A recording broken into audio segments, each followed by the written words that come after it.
título dessa palavra é Uma decisão muda tudo. E a pergunta que eu quero começar falando aqui é: Deus, ele tem uma aliança com você. Ele tem uma aliança com você. Mas e você? Você tem uma aliança com Deus? Isso significa que nós vamos ver um princípio, mais um princípio. Hoje a gente vai entender o poder de uma decisão. O poder que há naquilo que você quer, naquilo que você decide fazer, tá? Eu pedi para alguém abrir João 5, versículo 17. O que está escrito aí? Jesus então lhes disse: Meu Pai continua trabalhando até agora e eu também trabalho. Então, Jesus disse que ele trabalha e que Deus também trabalha, não é? Isso significa o quê?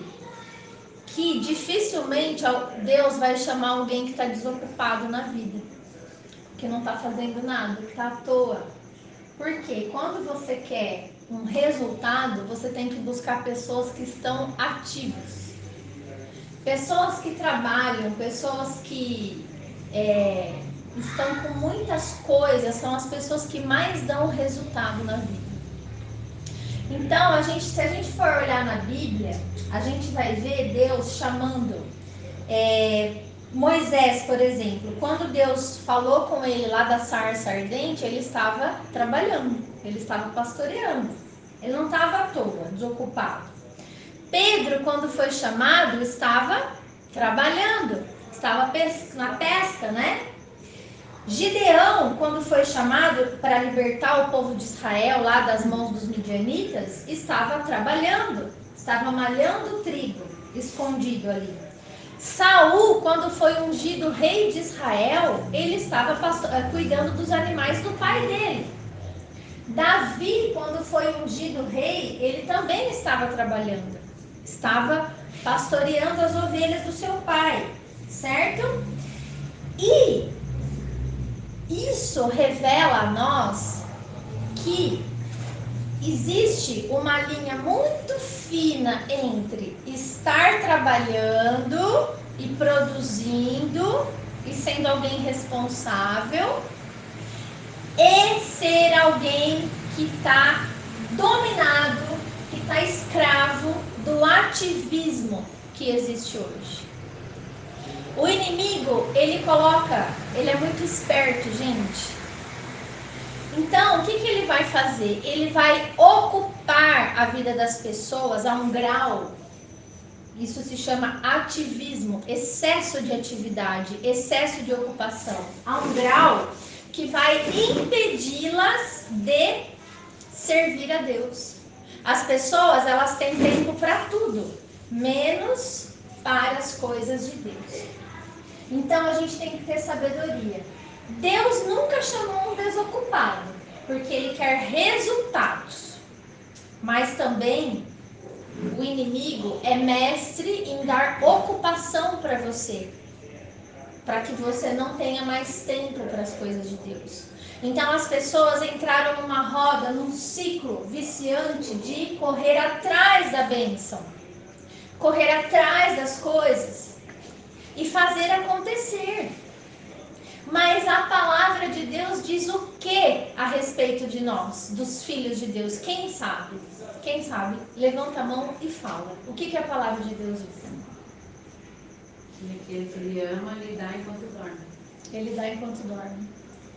Deus está preparando o nosso dia de amanhã, enquanto nós dormimos. Aonde está escrito isso? No Salmo 127. Onde mais fala que a gente não deve correr atrás da bênção? Porque é a bênção que corre atrás daqueles que obedecem a palavra de Deus. Onde mais está escrito? Quem sabe? Decora. Só aqui. Fala, Tina. Onde está escrito isso? Eu não lembro exatamente o texto, mas é Mateus. Que fala que se ele veste os lírios do campo, por que eu tenho que me preocupar com a roupa que eu vou usar, com essas coisas, né? Ele tem se cuidado. alimenta os pássaros que não plantam, né? nem colhem. Hã? Isso. Então a gente não deve se preocupar porque ele fala que a gente tem que buscar primeiro o quê? O reino de Deus e a sua justiça. E todas essas coisas nos serão acrescentadas. Tá, mas o texto que fala que a gente não deve correr atrás da bênção, e a bênção que corre atrás da gente, está em Deuteronômio 28. Porque aqueles que obedecem ao Senhor, a bênção vai correr atrás deles. A bênção nos alcançará. Tá? As bênçãos nos alcançarão. Então, olha a diferença que é você estar trabalhando e você estar ocupado demais. Isso é importante a gente pensar. Porque Jesus está às portas, Jesus está voltando. E Ele não está nem aí com o nosso dinheiro. Ele não está nem aí para as coisas que a gente tem que fazer nessa terra. Ele está se importando com as nossas almas. Ele se importa com o nosso destino eterno. Deus tem uma aliança com a humanidade, com os homens, mas nós temos uma aliança com Ele. Uma aliança, um compromisso inquebrável. É isso que o Senhor fala essa noite para nós, né? Tem pessoas, gente, que buscam a Deus. Buscam e encontram. Mas tem outras pessoas que Deus busca. Sabia? Tem pessoas que não estão buscando a Deus. É o próprio Deus que as busca. Pode ver os relatos de milagres de Jesus. O cego, que eu vi hoje, o Adalto me mandou uma pregação maravilhosa. O cego de nascença estava buscando Jesus para ser curado? Não! Jesus fez uma lama, botou no olho dele e falou, vai se lavar no tanque. Ele foi, a hora que ele se lavou, ele estava vendo, ele enxergou. Ele não estava buscando Jesus, mas Jesus estava buscando por ele. Esse é o amor de Deus. E quantos de nós, Jesus está buscando essa aliança, esse compromisso, porque Ele quer transformar a nossa vida e a nossa família. Ele quer nos levar para um reino eterno de paz, de alegria e justiça. Quantos de nós não queremos? Porque nós queremos encontrar a nossa própria paz aqui nesse mundo. A gente quer ter dinheiro para ter paz, porque o dinheiro está no banco, então está tudo certo, eu tenho paz. A gente está buscando fazer a nossa justiça com a nossa força, justiça própria. E o Senhor não quer isso, o Senhor quer trazer coisas para nós que são eternas, que não passarão mais. E nosso tempo aqui é curto. Nós não temos mais tempo, gente. O tempo está se esgotando. Jesus está voltando, né? Então é hora de entender o poder de uma decisão, de decidirmos o que queremos verdadeiramente com esse Jesus, que alguns encontram porque buscam, outros são buscados por Ele. Amém?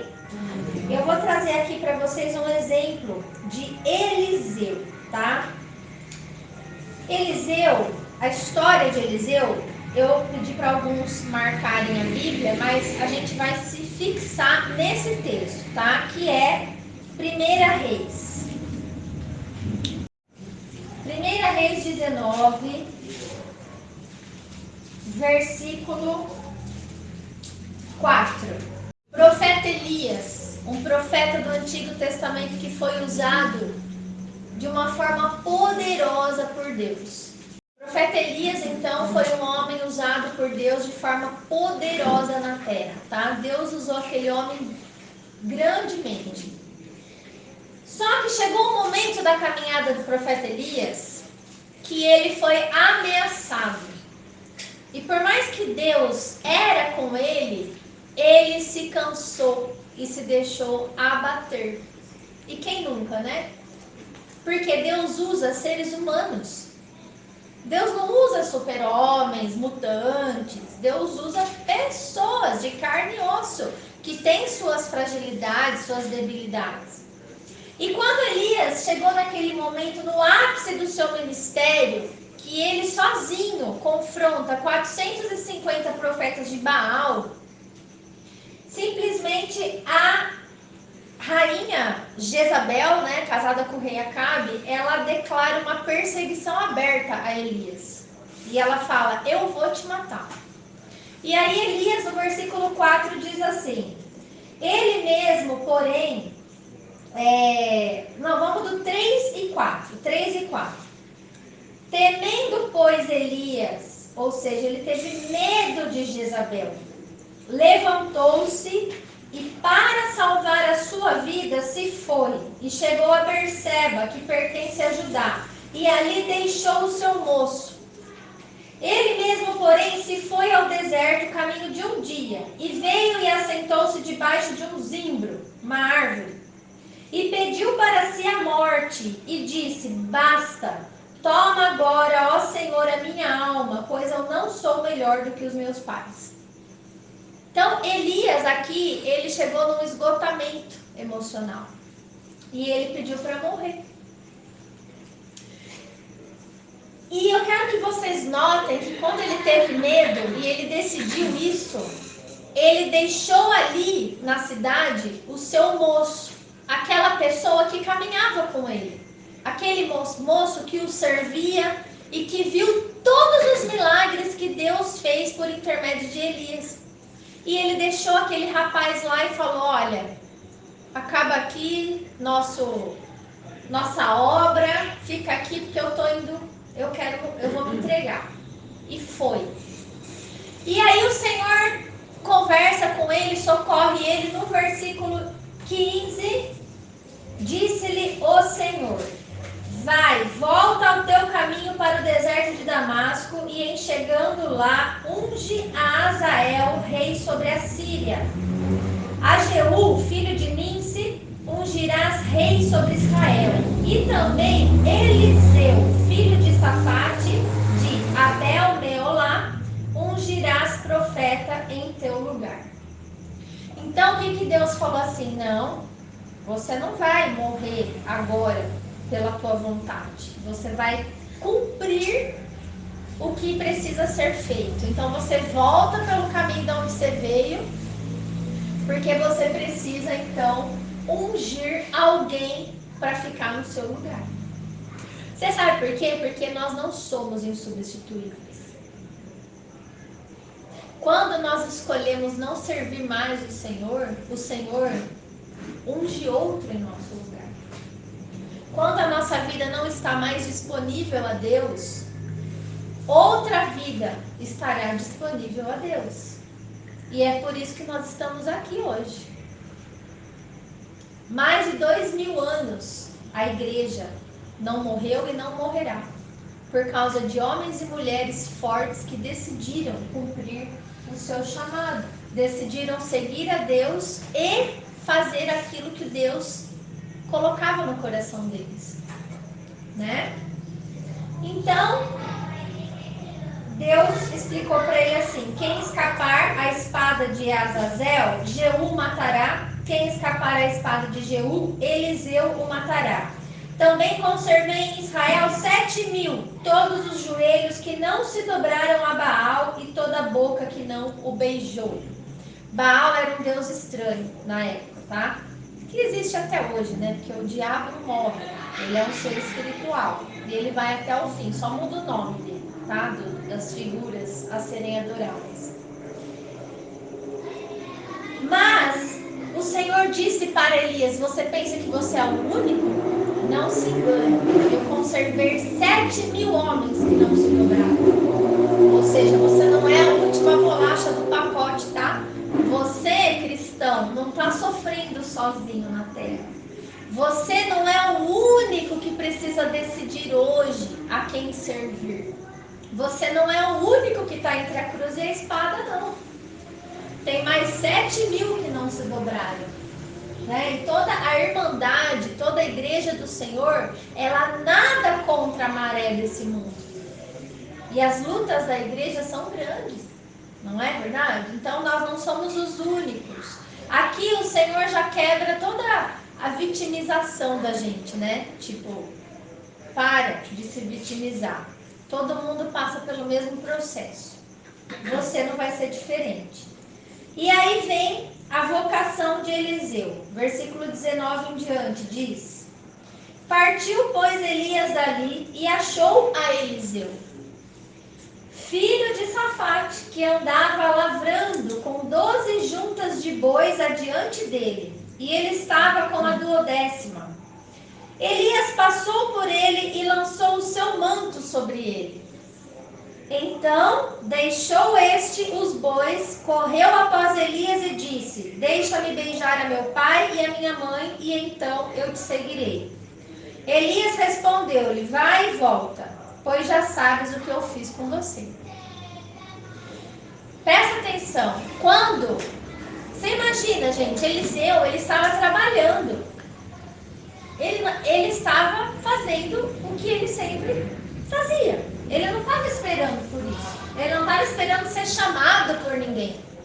Mas ele sabia quem era o profeta Eliseu. E quando Eliseu passa por ele, tira o manto, gente, o manto, a unção, a autoridade de profeta de Deus, e lança sobre ele, ele não era burro, né? Ele sabia que aquilo estava sendo dado a ele, sem que ele pedisse por isso. Então, olha que lindo que é isso, ó. Pessoas que não estão buscando, mas que estão sendo buscadas por Deus. Porque Deus revelou, ele falou: você vai ungir ele no teu lugar. Quando Elias joga esse manto para Eliseu, a gente nunca, jamais pode esquecer que Eliseu tinha o que todos nós temos aqui hoje: livre arbítrio. Ele poderia ir ou não ir. Ele tinha uma vida estável. Ele estava com 12 juntas de bois trabalhando no negócio dele. Ele poderia falar: eu sei o que você fez comigo, mas agora eu não posso. Agora não é hora.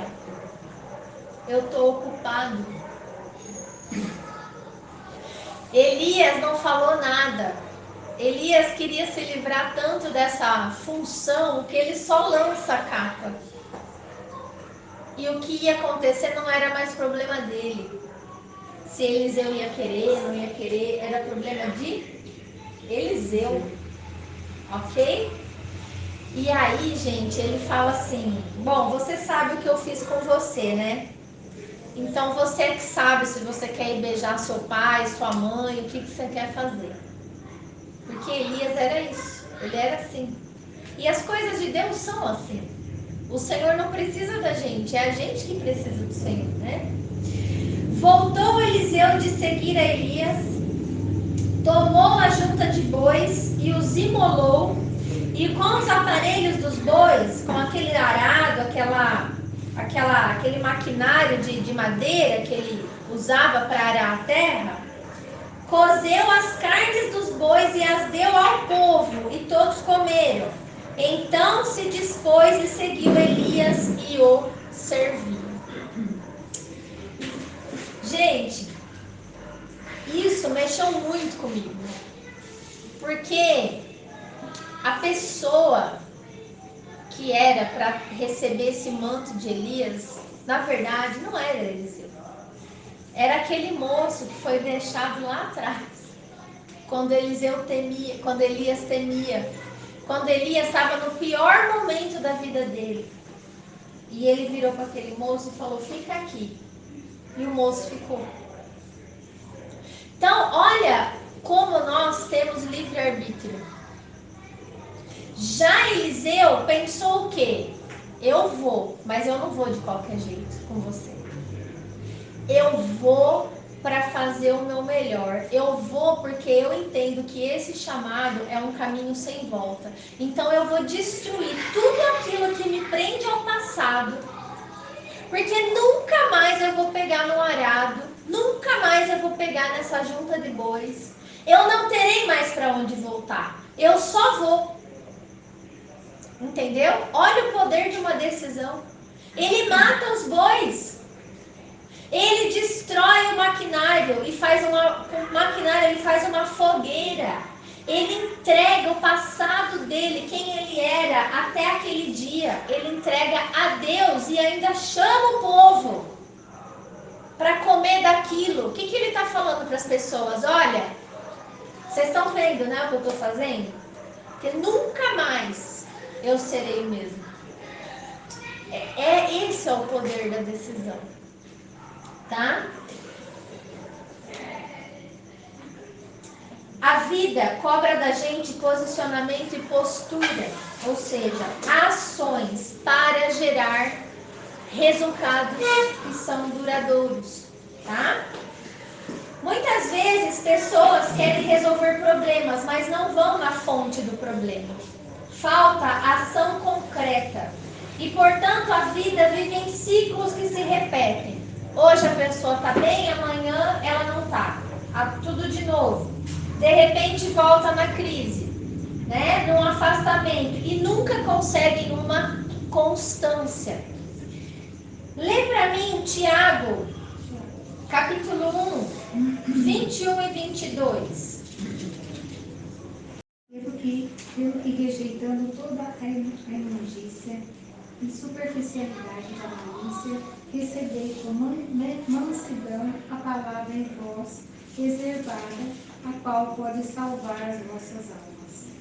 E sede cumpridores da palavra e não somente ouvintes, enganando-vos com os falsos discursos.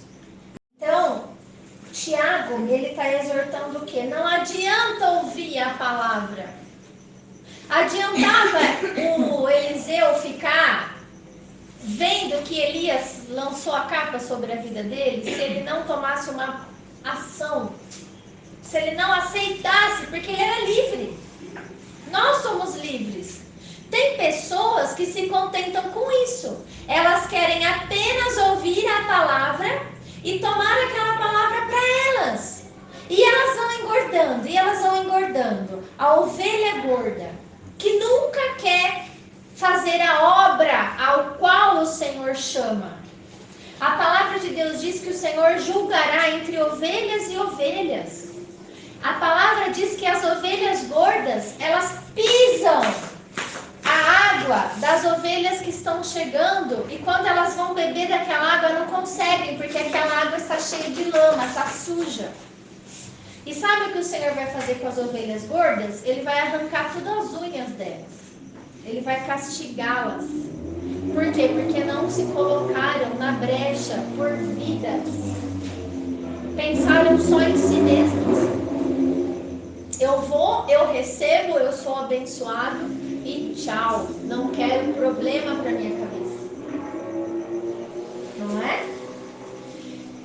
Bom, falta ação. Então, sejam praticantes da palavra e não somente ouvintes. Ou seja, ajam, acolham com mansidão a palavra que está sendo implantada em vocês. Porque é fiel para salvar a gente. Essa palavra que nos salva, né? Ainda no capítulo 2, no capítulo 1, Silvinha, do versículo 2 ao 8, o que está dizendo aí? Capítulo 2, Capítulo 1, versículo 2 ao 8. Meus irmãos, tende grande gozo quando cairdes em várias tentações, sabendo que a prova da vossa fé obra paciência. Tenha, porém, a paciência em sua obra perfeita, para que sejais perfeitos e completos, sem faltar em coisa alguma.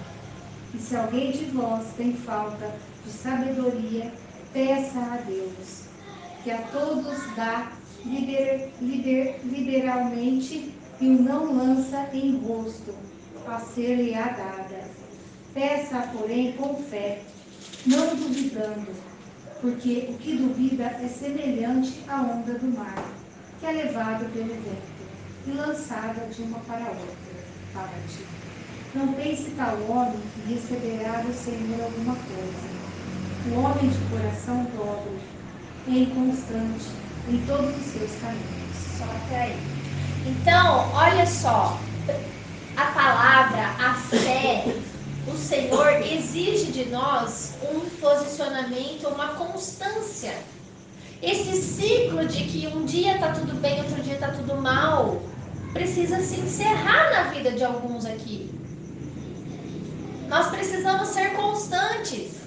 E se a gente não tem sabedoria para isso, peça ao Senhor que dá liberalmente, sem lançar na nossa cara.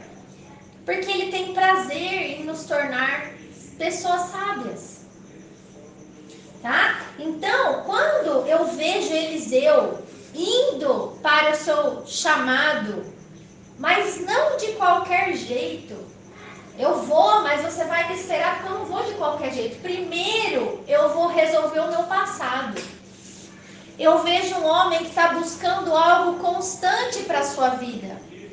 Um homem que quando tiver um problema, uma adversidade, algo que faça eu querer voltar para trás.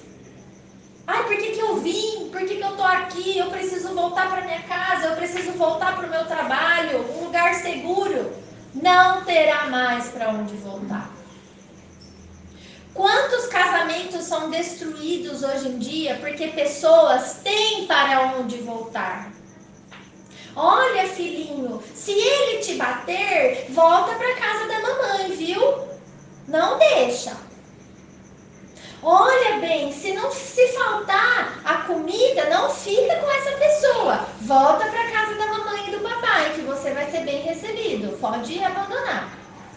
É assim hoje em dia. As pessoas têm para onde voltar.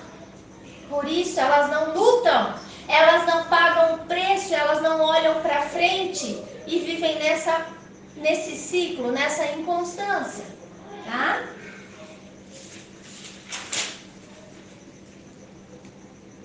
O mundo espiritual, ele não respeita simplesmente o que nós falamos, mas ele respeita essencialmente aquilo que nós fazemos. Isso tá... Mas aí alguém pode falar assim, mas a palavra não tem poder?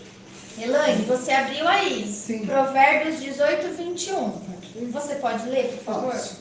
Quem se isola procura sua própria vontade e se irrita contra tudo que é razoável. O insensato não tem propensão para a inteligência, mas para a expansão dos próprios sentimentos. Versículo 21 agora. Procura o númerozinho 21. Sim. Morte e vida estão à mercê da língua. Os que a amam comerão dos seus frutos. Só até aí. Então, olha só. Morte e vida estão à mercê da língua. Ou seja, a vida e a morte estão no poder da língua. Nós todos comeremos do seu resultado.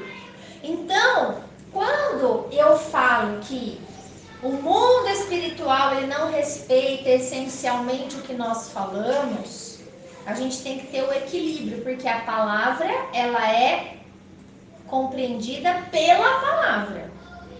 Então, são dois braços. É o que você fala e é o que você faz. O que você fala precisa estar em concordância com aquilo que você faz. É isso que está querendo dizer, entendeu? Não pode acontecer. Tem pessoas que vivem declarando a palavra. Eu sou próspero, eu sou amado, vou fazer... Mais que vencedor. Mais que vencedor. Então, até lembrei do boot agora. Vai na frente do espelho de manhã e diga. Vai, Tina, qual foi o boot de hoje? Eu sou linda. Eu sou próspera. Tá. Mas o que você faz com essa declaração que você faz todo dia? Você trabalha para ser próspero? Você se coloca em ação para atrair a sua prosperidade? Você se perfuma pelo menos para dizer que você é bonita e cheirosa? Você tem autoestima? Não adianta só falar e não agir de acordo com aquilo que sai da sua boca. É isso que a palavra de Deus nos ensina, né? Um exemplo disso é quando em Éfeso apareceu lá um endemoniado e aquelas pessoas resolveram usar o método de Paulo para expulsar o demônio. Por quê?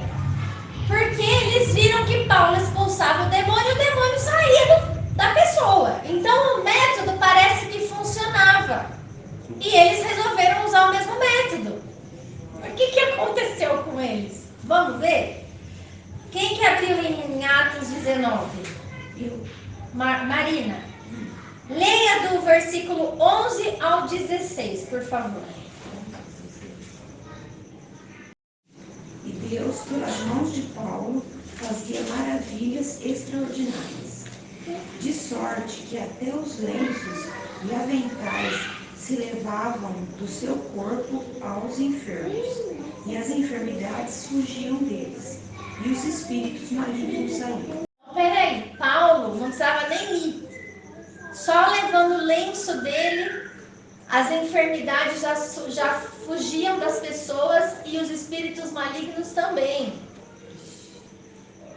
O que isso mostra para mim? Se você quer viver princípios bíblicos, você precisa tomar decisão e postura sobre isso, hoje. E aí, vendo essa maravilha, que é só, ele não precisava nem, era só o lenço dele que ia, já acontecia o que precisava ser feito no mundo espiritual. O que mais que conta? Até o 16.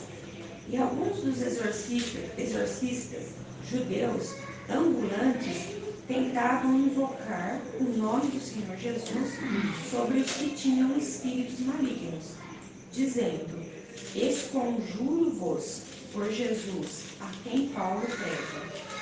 E os que faziam isto eram 7 filhos de Seva, judeu principal dos sacerdotes. Olha, filhos de sacerdotes, filho de pastor.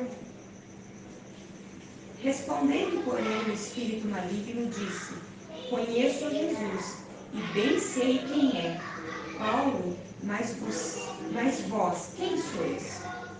E saltando neles o homem que tinha o espírito maligno, e assenhoreando, ou seja, dominando sobre eles, de todos pôde mais do que eles, de tal maneira que nus e feridos fugiam daquela casa. 7 homens? 7, né? Eram 7 homens. E saltando o homem que tinha o espírito maligno, e assenhoreando-se eram 7 filhos. todos. Tá. Então veja bem, Marina, olha só. Filhos de pastor. 7 filhos de Seva. Filhos de pastor nos dias de hoje. Eram 7 filhos dos sacerdotes de Israel. Foram expulsar o espírito imundo do rapaz lá. Saíram feridos e pelados. Por quê? Porque quem eram essas pessoas no mundo espiritual? Ninguém. Então eu pergunto a você de novo. Deus tem uma aliança com você, mas e você? Você tem uma aliança com Deus? Quem é você? Quem sou eu no mundo espiritual? Às vezes na Terra nós somos pessoas muito importantes. Nós temos títulos, nós temos profissão, nós temos... Mas quem somos nós no reino do Espírito? Onde nós precisamos agir em nome de Jesus para libertar pessoas que estão presas pelo diabo, que estão cegas, que estão morrendo e vão para o inferno e vão queimar eternamente, serão atormentadas no fogo. O inferno não é uma brincadeira. O inferno não é uma alegoria. O inferno é real. É para sempre. As pessoas estão caminhando para lá. Porque o diabo cegou o entendimento dos incrédulos. As pessoas não conseguem ver isso. Então, nós precisamos... É muito importante importante a gente entender que a vida está aguardando de você e de mim um posicionamento que nos levarão a um lugar determinado por aquilo que eu estou fazendo hoje. Entenda uma coisa, o futuro nosso não é um tempo. O futuro nosso é um lugar. Para onde nós vamos no futuro? Vocês entendem? Futuro é lugar. Não é tempo, entendeu? Hoje nós estamos aqui, mas qual será o nosso futuro no mundo espiritual? Paulo, ele é um exemplo muito grande disso, de posicionamento no mundo espiritual. Por quê? Em Gálatas, eu pedi para a Cássia, né, Cássia? Em Gálatas, lê para nós o versículo 13 e 14 do capítulo 1. Porque já ouvistes qual foi antigamente a minha conduta no judaísmo, como sobremaneira perseguia a igreja de Deus que assolava. E na minha nação excedia no judaísmo a muito da minha idade, sendo extremamente zeloso das tradições de meus pais. Então, esse era Paulo. Ele era um homem fariseu, zeloso da tradição dos pais, da tradição que ele recebeu dos pais dele, ou seja, era um homem religioso, porém perseguidor da igreja de Jesus Cristo, que assolava a igreja, que queria a morte dos cristãos, que odiava Jesus e o que ele propunha. Esse era o apóstolo Paulo. Quando Deus encontra com Paulo, ele precisou matar os bois dele para servir a Deus, para tomar varada, para ser preso, para enfrentar o que tivesse que acontecer. A palavra conta que Paulo tinha um espinho na carne e ele orou 3 vezes para o Senhor tirar dele esse espinho da carne. Eu não sei se isso era uma enfermidade que ele tinha, se era alguém que perseguia ele, uma pessoa que irritava ele, que ficava caminhando com ele. A gente não sabe o que é esse espinho na carne. Mas o Senhor respondeu para ele. Sabe o que o Senhor respondeu? Paulo, a minha graça te basta. A minha graça te basta. Eu não vou tirar o seu espinho. E Deus era Deus, assim ou assado na vida de Paulo, porque Paulo não tinha mais para onde voltar. Paulo não ia mais voltar para o judaísmo, né? Gálatas 2, Cássia, 2, 19 e 20. Gálatas 2, 19 e 20. Ele está contando toda essa história e ele encerra o seu relato com essa frase, 19 e 20. Que eu, pela lei, sou morto para a lei, para viver para Deus. Já estou crucificado com Cristo e vivo, não mais eu, mas Cristo vive em mim. E a vida que agora vivo na carne, vivo-a na fé do Filho de Deus, o qual me amou e se entregou a si mesmo por mim. Amém. Então, esse é o Paulo, porque o que ele dizia? Que ele já estava crucificado com Cristo para o pecado. E agora não vivia mais ele, mas Cristo vivia nele. Então não era mais a vontade dele, agora era a vontade de Jesus. Esse era Paulo no mundo espiritual. Uma pessoa que tem aliança com Jesus é uma pessoa assim. Já não vivo mais eu, Cristo vive em mim. E a vida que agora vivo na carne, eu vivo na esperança naquele que me amou e se entregou por mim. Entendeu por que o diabo tinha que sair? Agora o outro que nasceu filho do pastor, que autoridade tinha? Nenhuma, porque estava vivendo na carne ainda, porque não tinha aliança com Deus, porque achava que a sua religião iria salvar. E a religião não salva ninguém. O conhecimento da palavra também não salva ninguém. O que salva é a decisão. Uma decisão muda tudo. né? E lembrando que a gente tem o livre-arbítrio. Carlinhos, eu pedi para abrir em Colossenses, né? Capítulo 3, versículos 5 a 11.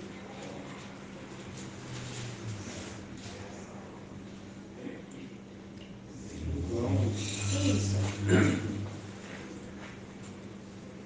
Assim, façam morrer tudo o que te pertence, a natureza terrena de vocês, imoralidade sexual, impureza, paixão, desejos maus e a ganância, que é idolatria.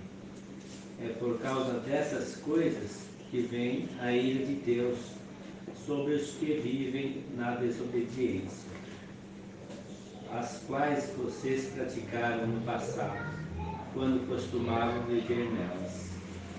Mas agora abandone todas estas coisas: ira, indignação, maldade, maledicência e linguagem incendente no falar. Não mintam uns aos outros, visto que vocês já se despiram do velho homem com as suas práticas e se revestiram do novo, o qual está sendo renovado em conhecimento à imagem do seu Criador.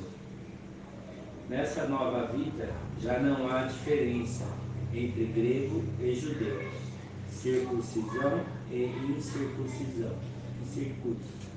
bárbaro e cita, escravo e livre, mas Cristo é tudo e está em todos. Amém.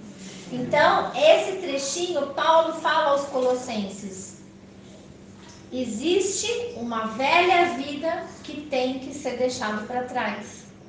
Essas práticas precisam morrer dentro de nós, para que possamos viver uma nova vida onde Cristo é realmente tudo em todos, tudo em nós. Por quê? Porque pela desobediência, por estar e querer estar na igreja de qualquer jeito, é que vem a ira de Deus sobre os filhos da desobediência, tá? Então, nesse quesito, Paulo é um grande exemplo para nós, né? E ainda dentro desse assunto, esse chamado de Eliseu e essa atitude de Eliseu é só uma introdução para nós sobre aquilo que o Senhor quer de nós. Então, é realmente fazer morrer a velha vida. Eu não tenho mais para onde voltar. Eu não sou mais aquela pessoa. Eu não tenho mais aquelas práticas, como o Carlinhos mencionou.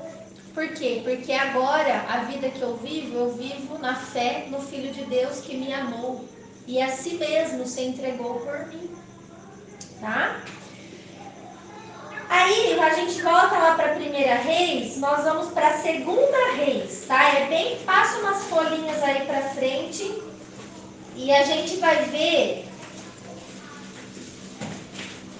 o momento em que Eliseu se torna de fato um sucessor de Elias. Nós temos que entender, gente, que ninguém nasce pronto. E quem não senta para aprender nunca vai se levantar para ensinar. Eliseu foi chamado para ficar no lugar de Elias, mas ele não nasceu pronto. Ele não chegou, tá, daqui sua capa, beleza, agora pode ir lá debaixo da árvore que Deus vai levar a sua vida embora. Não é assim. Ele precisou ser aprovado para estar no lugar de Elias. E esse é o caminho que todos nós temos que fazer dentro dessa fé. Todos nós que queremos ser alguém no reino do Espírito. Tá? Aqui, 2 Reis, capítulo 2, versículo 1 em diante, diz assim: quando estava o Senhor para tomar Elias ao céu por um redemoinho, Elias partiu de Gilgal em companhia de Eliseu.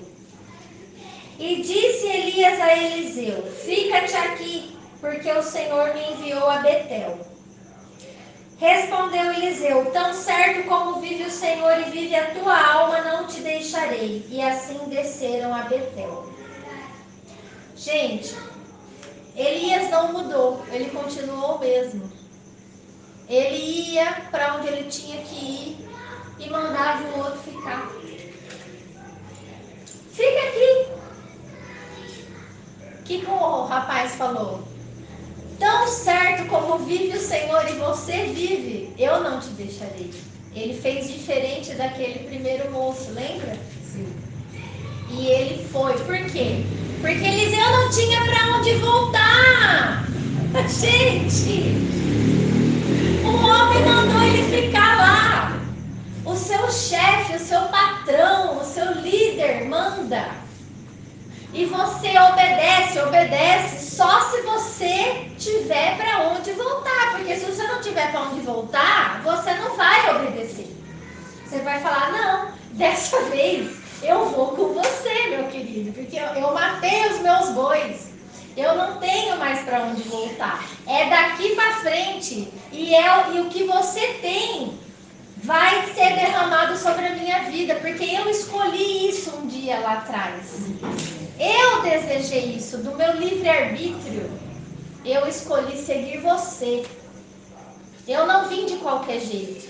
Eu me despedi dos meus pais. Eu fiz uma festa com o meu trabalho e estou aqui. Então você não vai poder mandar eu ficar aqui agora simplesmente, entendeu? E interessante que tudo começou em Gilgal. Gente, Gilgal. Peraí que eu já estou.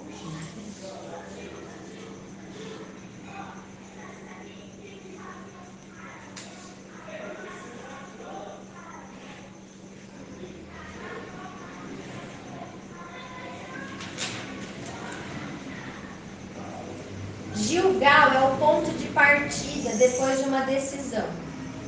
O que significa esse lugar Gilgal? A gente vai ter que ver lá em Josué capítulo 5. Eu não pedi para ninguém abrir esse, né? Abre aí, o Adalto. Josué capítulo 5, 7 a 12. Versículo 7 a 12. Vamos entender o que é esse lugar de Gilgal. Que eles partiram de lá, né? Porém, em seu lugar pôs a seus filhos, e estes Josué circuncidou, porquanto estavam incircuncisos, porque os não circuncidaram no caminho. Tendo sido circuncidada toda a nação, ficaram no seu lugar no arraial até que sararam. Disse mais o Senhor a Josué: hoje removides vós o opróbrio do Egito. Ou a vergonha do Egito, né? Pelo que o nome daquele lugar se chamou Gilgal, até o dia de hoje. Estando, pois, os filhos de Israel acampados em Gilgal, celebraram a Páscoa, no dia 14 do mês, à tarde nas campinas de Jericó. Comeram do fruto da terra no dia seguinte à Páscoa. Pães asmos e cereais tostados comeram nesse mesmo dia. No dia imediato depois que comeram do produto da terra, cessou o maná, e não o tiveram mais os filhos de Israel. Mas naquele ano comeram das novidades da terra de Canaã. Gente, presta atenção, Gilgal, o ponto de partida aqui de Elias com Eliseu é Gilgal.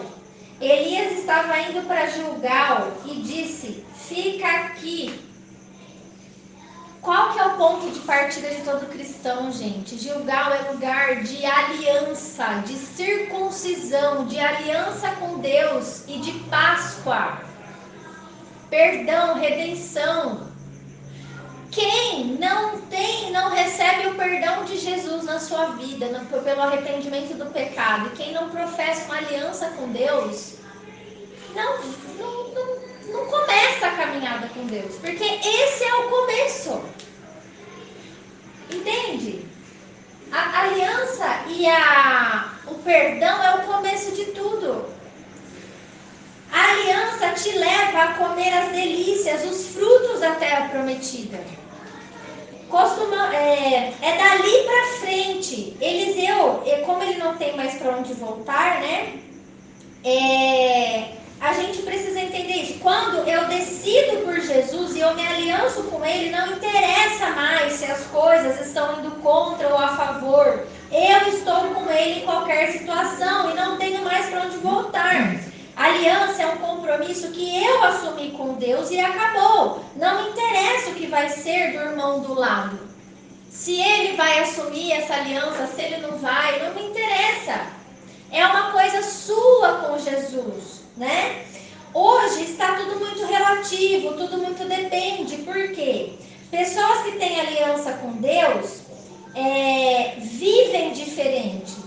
O seu ambiente de fé, ele é mais seguro. São pessoas que sofrem sim, que perdem sim, porque todo mundo perde, isso faz parte da vida. Mas aconteça o que acontecer, são pessoas que estão firmes em Cristo, porque não tem mais para onde voltar, elas só olham para Jesus. A sua vida está esperando você fazer uma aliança, e quando você resolve fazer um compromisso, aí então você viverá o novo. Esse fica aqui é o quê? Não continue andando, não vá para o próximo nível, não vá para a próxima fase, estagne, não rompa, não avance. E parece que a vida da gente traz situações assim para provar a nossa decisão e a nossa aliança. A palavra de Deus diz que a gente foi chamado para viver de glória em glória, de fé em fé. Prosseguindo, continuando em conhecer a Deus. Nós precisamos romper para uma próxima fase, né? Isso são mudanças de ciclos, romper, subir de nível. O tempo inteiro, a vida, os amigos, o casamento, as emoções vão tentar te paralisar. As suas próprias emoções, a sua situação vai fica aqui, não rompe não. Tá bom aqui, fica só aqui, ó. Entendeu? Mas você precisa entender que Deus tem mais. A gente nessa caminhada precisa passar por mais portas espirituais para recebermos o manto. O manto de Elias. Ele não era sucessor de ninguém enquanto ele não passava pela prova, né? E aí, eles então continuam caminhando aqui e vão para Betel, uma cidade chamada Betel, que significa, sabe o quê? Casa do pão, igreja. Quando eles chegam em Betel, olha o que acontece aqui, ó. Então, os discípulos dos profetas que estavam em Betel saíram ao encontro de Eliseu e disseram assim para ele: sabes que o Senhor hoje tomará o teu Senhor, elevando-o sobre a tua cabeça? Respondeu ele: também o sei, calai-vos. Gente, que lugar é esse, Betel, a casa do pão? A casa do pão é a igreja. A igreja é um lugar de resistência, porque viver na igreja é desafiador. A igreja tem tudo quanto é tipo de gente tem na igreja. E não tem gente boa na igreja, tem gente ruim na igreja. E ainda bem que tem gente ruim, porque ainda bem que as pessoas que estão ruins estão na igreja. Porque quem sabe um dia, ouvindo, elas destravem a mente delas. Então o lugar das pessoas estarem é na igreja mesmo. Só que ali é um lugar de resistência, tá?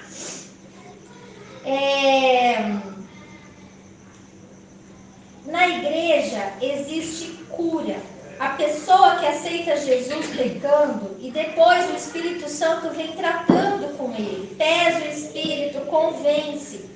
Então, a pessoa que está na igreja, quando ela quer ir embora, a gente não tem que ficar pensando, vai difamar a igreja. Não existe difamar a igreja, porque a igreja nunca será difamada. É a igreja de Cristo na terra, tá?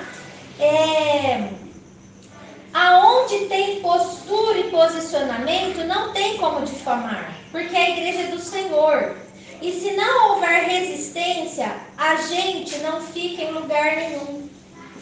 A gente não para em igreja nenhuma, a gente fica andando que nem andarilho. Ah, aqui não tá bom, ali não tá bom e ali não tá bom.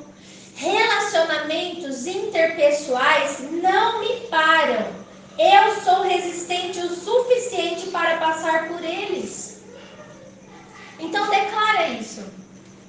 Repete comigo. Relacionamento interpessoal. Pessoas difíceis. Não me param. Eu sou resistente. O suficiente para passar por Betel. Amém. Entenderam? Eliseu passou por Betel, foi confrontado e fez o quê? Cala a boca. Eu sei. Vocês não precisam me informar. Mas ele foi resistente. Ele estava ali. Porque quem falava com Eliseu não tinha que ser aquelas pessoas. Era Deus que falava com ele. Então aprende você, quando você for à igreja, quando você estiver na igreja, pare de ouvir as pessoas. Para de ficar em rodinha depois do culto, escutando a opinião dos outros sobre a palavra que Deus falou com você. Deus acabou de falar com você. Vai embora para casa, rumina naquela palavra. Não escuta o que as pessoas têm. As pessoas estão ali para ser curadas, para serem transformadas. A igreja tem gente boa e tem gente ruim. Não é verdade, gente? Nós estamos aqui para ouvir a palavra de Deus, não a opinião dos outros. Certo? Então vamos para Jericó agora. Disse-lhe Elias a Eliseu: fica aqui, porque o Senhor me enviou para Jericó.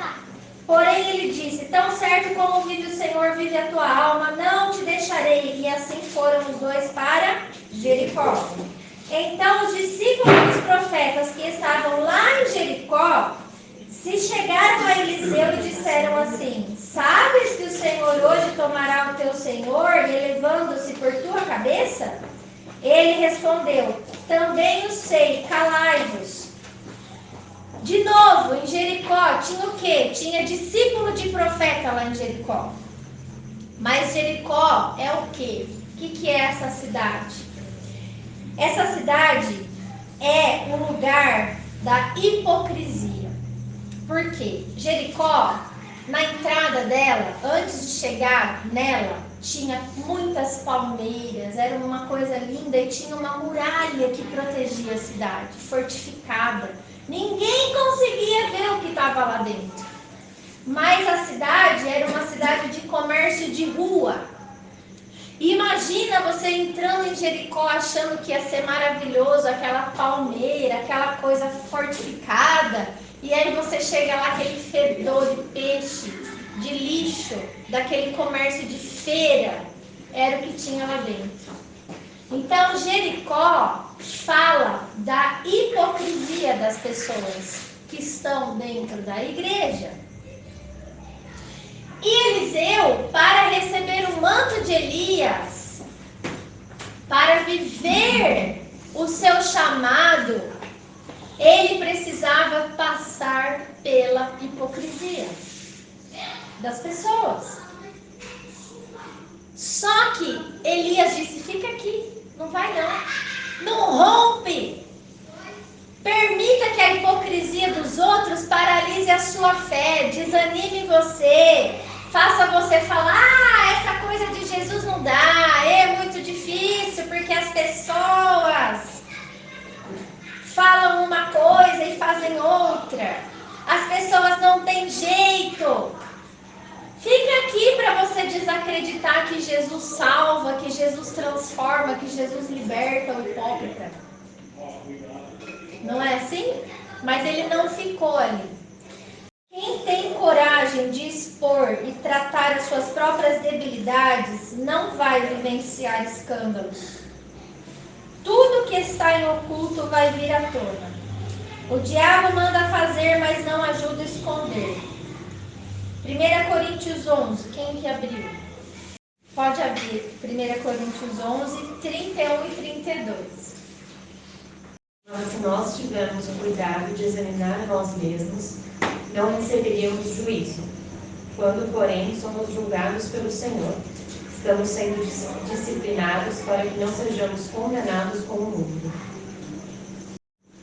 Então, Paulo, aí, ele chama a gente, a igreja, a fazer uma autoanálise. Se a gente julgar a nós mesmos, não seríamos julgados por ninguém. O problema é que quando a gente, às vezes, né, está no meio da igreja, a gente só quer e consegue e aponta o defeito dos outros. Porque é muito mais fácil ver o defeito do outro do que ver o nosso próprio. Não é verdade? Só que a igreja é lugar de cura para mim e para você. Nós estamos na igreja para nós sermos transformados. Para que a gente faça uma análise da nossa cegueira, da nossa hipocrisia, daquilo que Deus quer transformar dentro de nós, do que nos falta. E isso é tão real, né, que quando a mulher foi ser apedrejada, Jesus falou, tá certo, tem que cumprir mesmo a lei de Moisés. Por isso, aquele que não tiver pecado, atire a primeira pedra. Vamos, gente, tem que apedrejar a adúltera. Ninguém conseguiu atirar a pedra na mulher. Por quê? Porque começaram a se auto-examinar. Então, para receber, para viver o reino do Espírito, de acordo com o que Deus te chamou, do que Deus tem para você, você precisa passar por esse autoexame. Você precisa se olhar, se enxergar e entender o que você precisa mudar, o que você precisa ser transformado. É arrumar a casa. Quando eu estava vendo isso, me lembrei de Naamã, um chefe do exército sírio, poderoso. Quando ele punha a armadura e lutava, ele era guerreiro, ele era o melhor, ninguém sabia o que ele tinha. Ele era um leproso. Mas quando ele chegava em casa e tirava a sua roupa de guerreiro, todo mundo via a lepra dele. Tem pessoas que são assim na igreja. Na frente dos outros é um guerreiro, é um forte, é vitorioso, mas em casa está leproso, está doente. E não dá para esconder quem a gente é da nossa casa. Então, nós, para rompermos no reino do Espírito, a gente precisa passar por Jericó. A gente precisa derrotar a hipocrisia nossa. Entendeu? E precisa tratar dentro de casa, porque nós somos chamados para sermos melhores em casa, não aqui. Aqui não interessa o que a gente é. Mas em casa, é um bom marido lá, é uma boa esposa lá, é um bom pai lá, é uma boa mãe lá, é um bom filho lá, é uma boa filha lá. O testemunho mais verdadeiro que existe é o de dentro da nossa casa. Porque fora ninguém conhece a nossa podridão. Vocês entendem o que Deus quer fazer com a gente?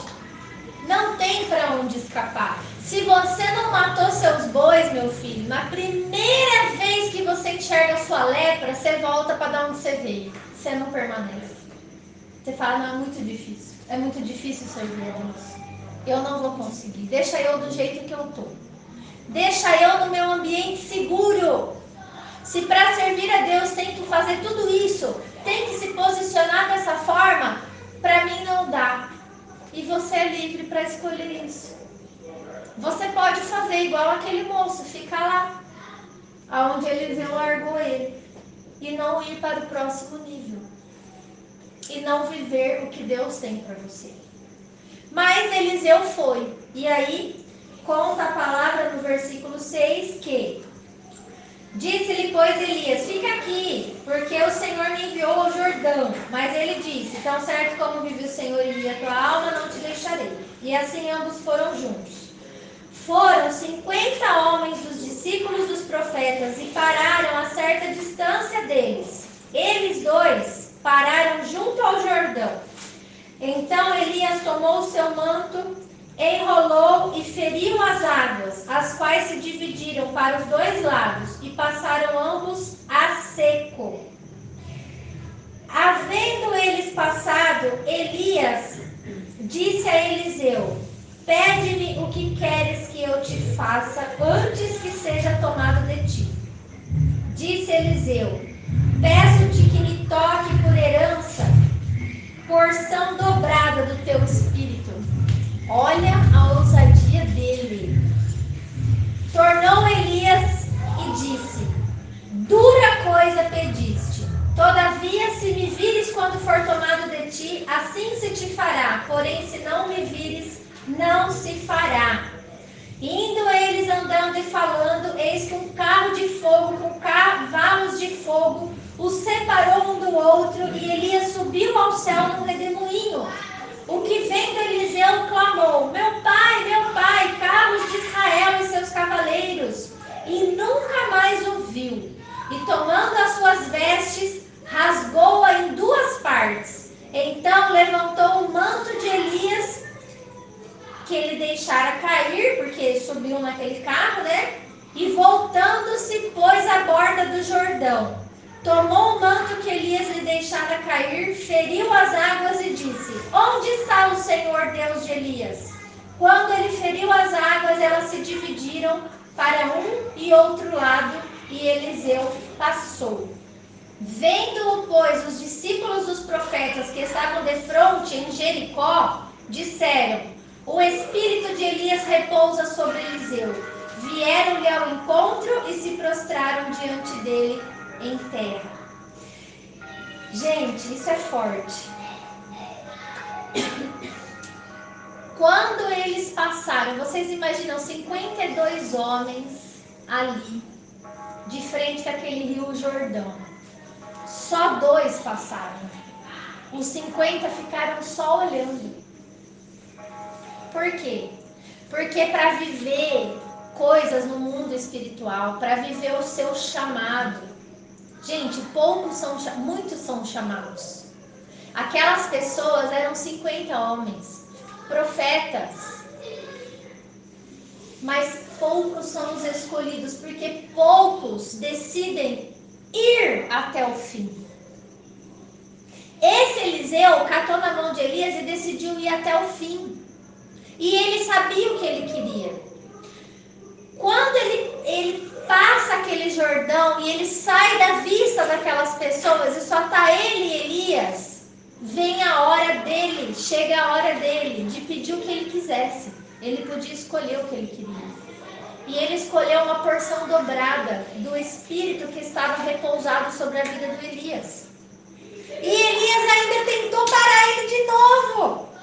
Elias falou: você pediu coisa dura, você tem certeza que você quer isso? Por que ele falou tenho? Porque ele não tinha para onde voltar. Porque ele já tinha falado para todo mundo lá da casa dele que ele nunca mais ia voltar naquela velha vida. Ele declarou a fé dele publicamente. Isso é forte, não é? Então ele faz isso, ele diz. Aí eu marquei assim: 52 homens estão de frente com o Jordão, só 2 atravessam. Um sobe para se encontrar com Deus e o outro volta sozinho. A caminhada com Deus é uma vida solitária.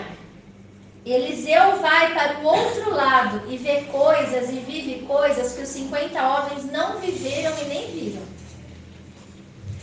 Sua vida está esperando você tomar a decisão, se aliançar, ter resistência, não viver de aparência e entender que estará sozinho. Que na hora do vamos ver, na hora que manifestar um demônio na sua frente, ou você expulsa ele ou ele acaba com você. Você vai estar sozinho. Na hora que acontecer uma tragédia na sua casa, Ou Deus está com você e faz o milagre, ou Deus não está com você e não faz o milagre. Eu vivo para quê? Qual é o meu propósito? Qual que é o nosso propósito? Eu entendo que se Deus for comigo, as pessoas terão que ver isso. Aquelas 50 pessoas, elas tiveram que ver Eliseu com aquele manto do profeta abrindo o rio. E porque elas viram o poder de Eliseu ali naquelas águas, elas então se dobraram a ele. Então, não existe liderança sem submissão prévia.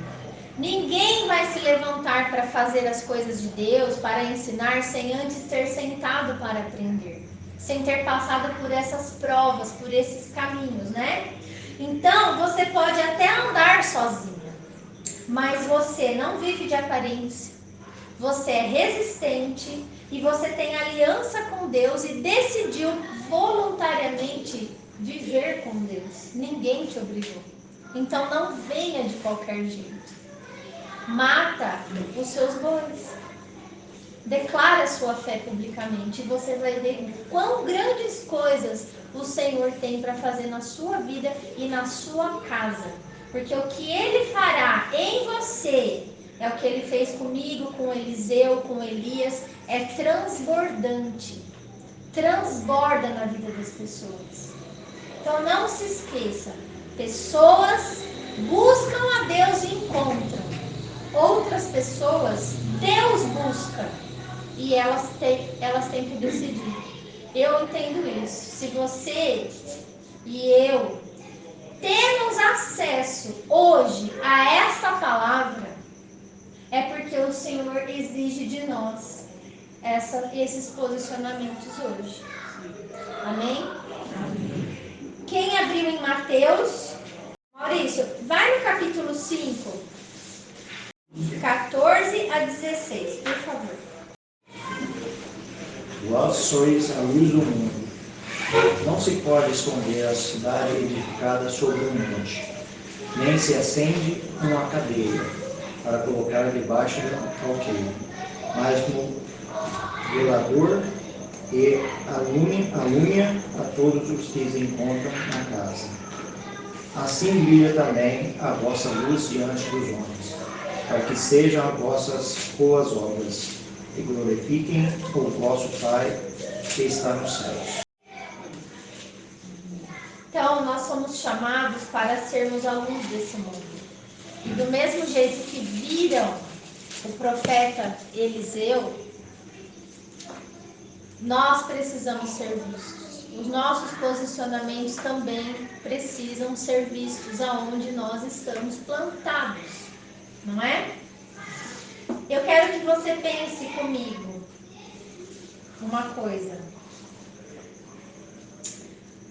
Existe um grande problema em tomarmos decisão de qualquer jeito.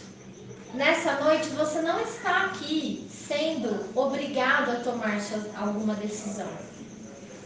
Tá? Você está aqui entendendo como funciona o chamado de Deus na sua vida. Certo?